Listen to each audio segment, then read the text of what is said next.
I remember that night like it was yesterday, even though years have passed. I was driving home from a late shift, the highway empty and stretched out in front of me like a dark ribbon. The air felt heavier than usual, and the silence outside the car made every small sound seem louder. My headlights cut through the darkness, revealing nothing but the faint outline of trees on either side.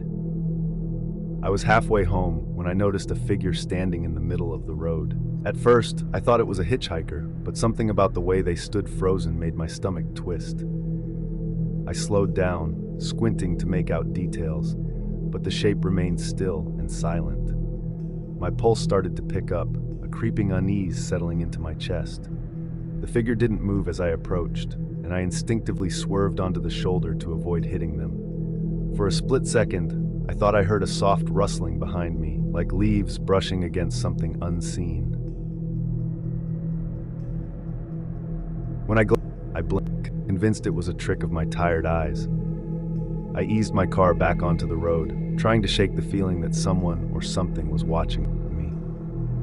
The air inside the car felt colder, and I could feel every small movement of the vehicle. I kept checking the rearview mirror, but the road remained empty.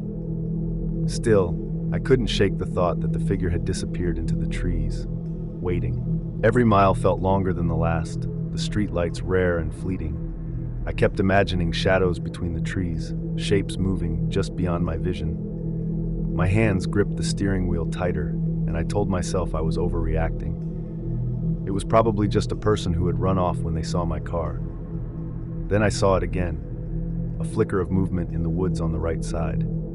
At first, I thought it was a deer, but it was upright, moving with a purpose that made my chest.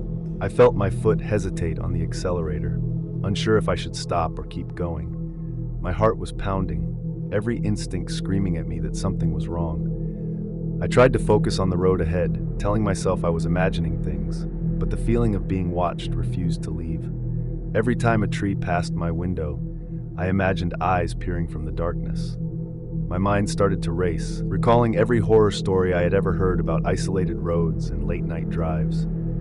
A sudden movement caught my eye again, this time closer on the shoulder just ahead.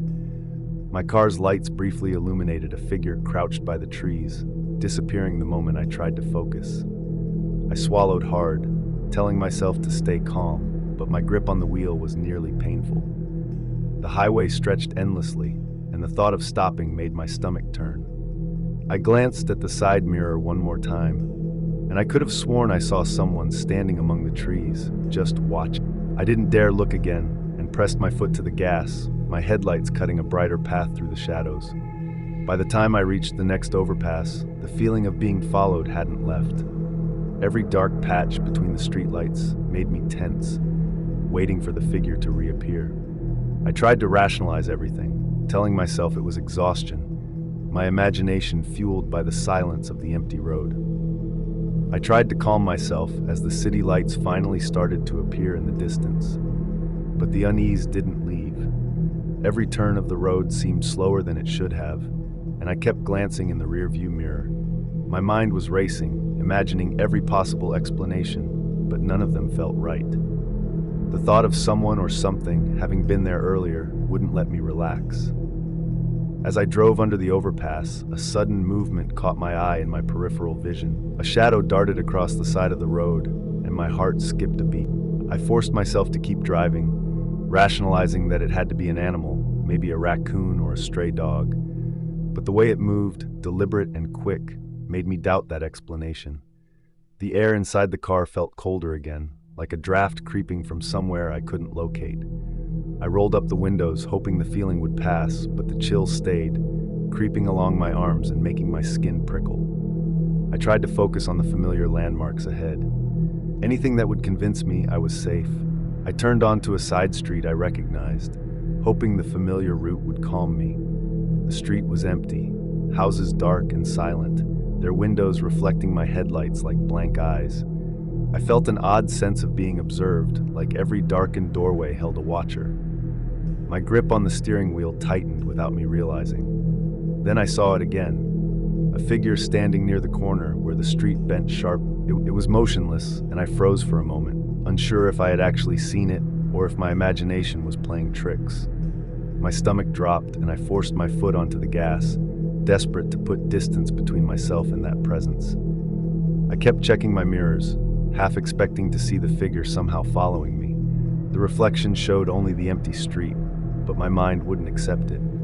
Every shadow on the road, every tree swaying in the wind, seemed like a hiding spot. I felt trapped in a nightmare I couldn't wake from. As I approached my neighborhood, I thought I might finally be safe.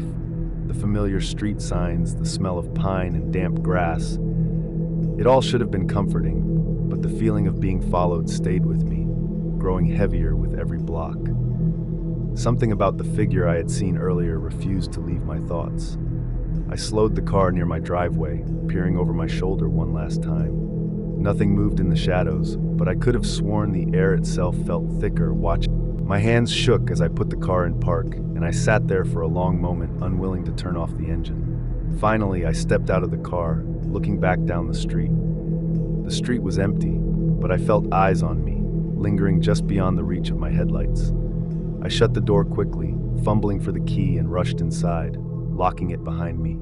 Yet even then, the feeling didn't leave, hovering in the corners of my vision. Even inside my house, the unease didn't leave me. I kept glancing out the windows, expecting to see that figure waiting by the driveway.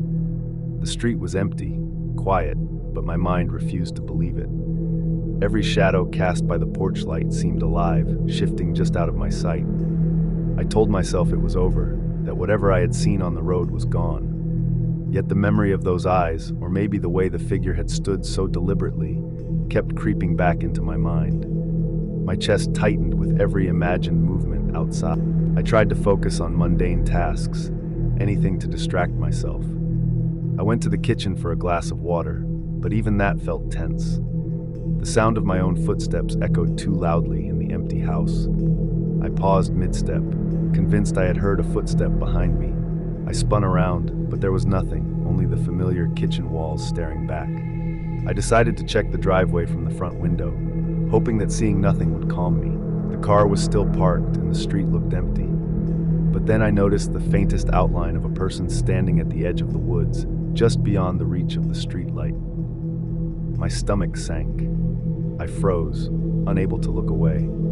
The figure stood motionless, watching my house with an unnerving stillness. I wanted to convince myself it was someone else's imagination or a passerby, but something in the way it lingered made that impossible. The rational explanations didn't exist anymore. I considered calling the police, but I wasn't sure what I could even say. There's someone standing in the woods. They would laugh or assume I was imagining things. Fear kept me rooted by the window, watching as the figure slowly turned and disappeared into the darkness. I tried to settle down and distract myself with the TV, but every small noise made me tense. The wind rattled the windows and the floorboards creaked under my own steps. I kept imagining the figure reappearing somehow closer, watching from the shadows outside my house. Hours passed, or at least it felt like it. I checked every window, every blind, convinced I would see it again. Nothing appeared, yet I couldn't shake the sense that I was being observed. Every dark corner of my house now felt like a hiding spot.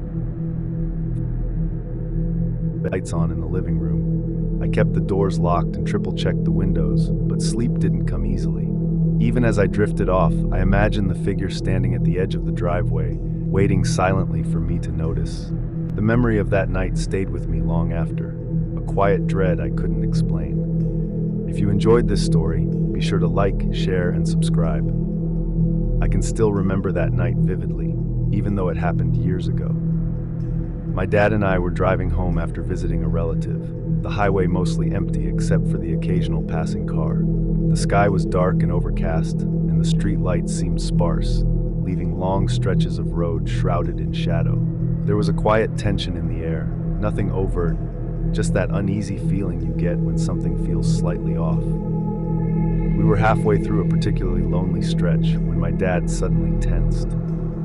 I followed his gaze and saw a figure running alongside the road, matching our speed with an eerie persistence. At first, I thought it was someone jogging, but the way it moved seemed unnatural. almost gliding with a strange rhythm. My heart started to race, and I felt a chill that had nothing to do with the cold night air. I asked my dad if he was seeing the same thing, and he nodded, eyes wide, his hand tightening on the steering wheel. The figure kept pace with our car, never slowing down, never veering away. It wasn't until we drove past a bend that it vanished completely, as though swallowed by the darkness. For a long moment, we just sat there, neither of us speaking, trying to convince ourselves it had been a trick of the light. We continued driving, but the feeling of being watched lingered. Every shadow along the roadside seemed alive, every tree a potential hiding spot. My dad kept glancing into the rearview mirror, but nothing appeared there. I tried to focus on the road ahead, but the image of that figure running so unnervingly fast and silent stayed burned into my mind.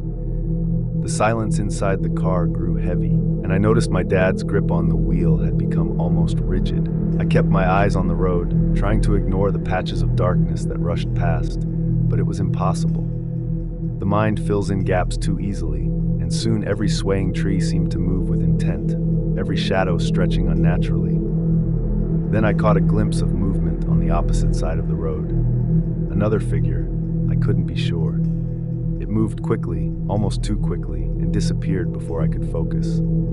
I realized then that the night had taken on a life of its own, and my imagination alone wasn't to blame. The feeling of unease was real, tangible, pressing in on all sides. My dad muttered something under his breath about people playing pranks, but I could see the tension in his shoulders. We drove in silence, both of us too alert to speak. The figure, or whatever it had been, had disappeared, but its presence lingered in our minds like a shadow we couldn't shake. Every passing car felt like it might reveal something hidden in the dark, and I found myself scanning every inch of the roadside. As we approached a small rest area, the sense of unease intensified. I had never felt so alert while driving. My senses heightened in a way that made every noise echo loudly. My dad trying to shake off the tension, but the memory of the running figure refused to leave. Even in the brightly lit lot, I felt that same weight pressing down, that same lingering dread. We decided to rest for a few minutes, both of us unwilling to continue immediately. My dad stared into the dark stretches of road, muttering about how empty the highway felt, how quiet it was. I realized then that what had unnerved me most wasn't the figure itself, but the way it made the night feel alive, dangerous, and unpredictable. It was as if the darkness had been waiting for us to pass. We got back on the road after a brief pause, but the tension didn't lift. The night felt heavier, the wind outside whispering through the trees in ways that made me shiver. Every bend and rise in the road seemed longer than it should be, and I couldn't stop glancing at the roadside for any hint of movement. My dad was quiet, eyes forward, but I could tell he was on edge. Not long after, we noticed something strange near an old abandoned gas station. A shadow flitted along the edge of the property, too quick to make out any details. I felt my stomach tighten, and my dad slowed the car, straining to see what it could be. When we got closer, it vanished entirely, leaving only the empty lot behind, dark and still.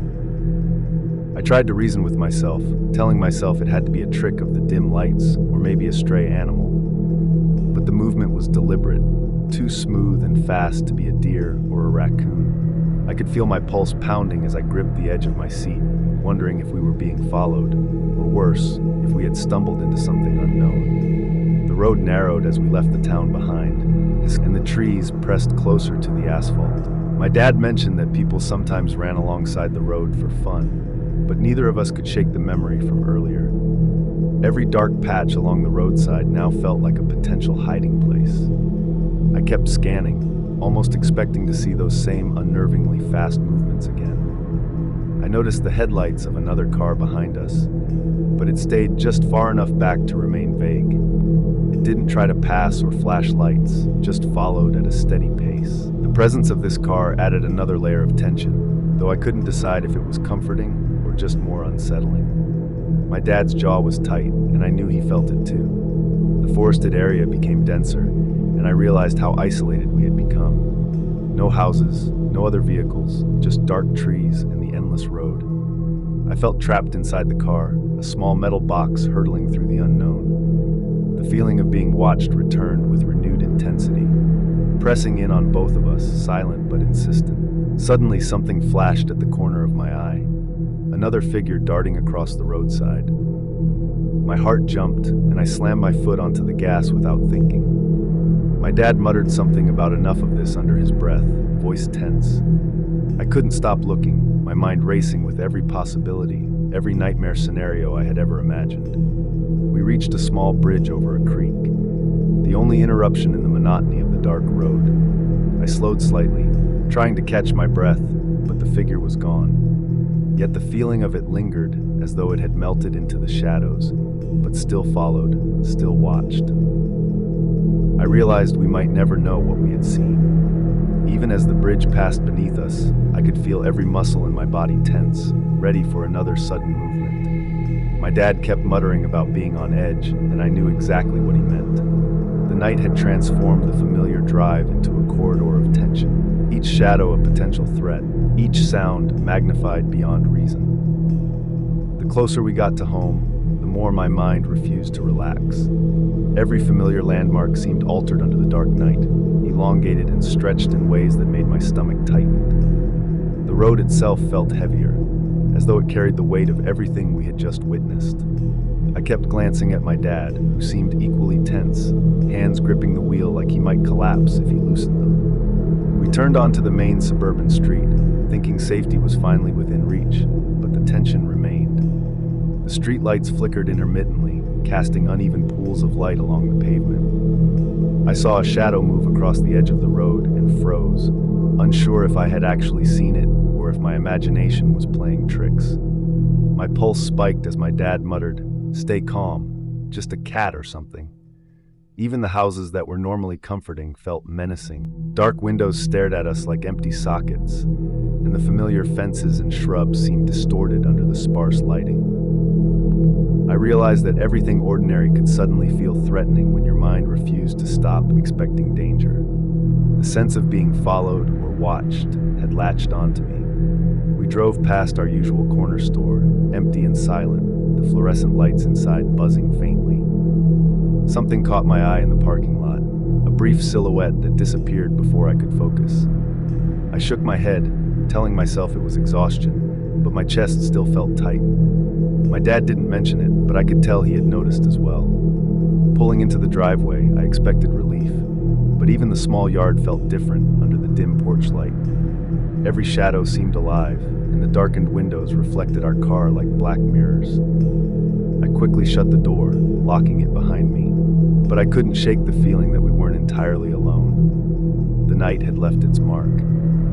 As we stepped inside, I kept glancing through the curtains. The road stretched behind us, quiet and empty. Yet, I had the overwhelming sense that something could appear at any moment. My dad laughed nervously, trying to break the tension, but the unease had seeped into every corner of my mind. Even familiar surroundings felt tainted by the memory of the figures we had seen. I tried to distract myself with mundane tasks, turning on the lights, checking the mail, but every sound outside made me tense. The hum of the refrigerator, the ticking of the clock, all of it seemed magnified. I kept thinking about how quickly the figure had moved, how it had vanished without a trace, and what it might have been capable of if it had chosen to follow us further. Hours later, I went to bed with the lights on, unwilling to face the darkness alone. Every shadow in my room seemed exaggerated. Every gust of wind against the window, a reminder of what had occurred. Sleep came in fits, haunted by fleeting images of motion at the roadside. The way the figure had run beside us without making a sound. Even now, when I drive that route again, I can't shake the memory. The highway feels longer, emptier, more alive than it should, and I find myself scanning the roadside with a tension I can't explain. The figure may have vanished that night, but the fear it left behind never truly went.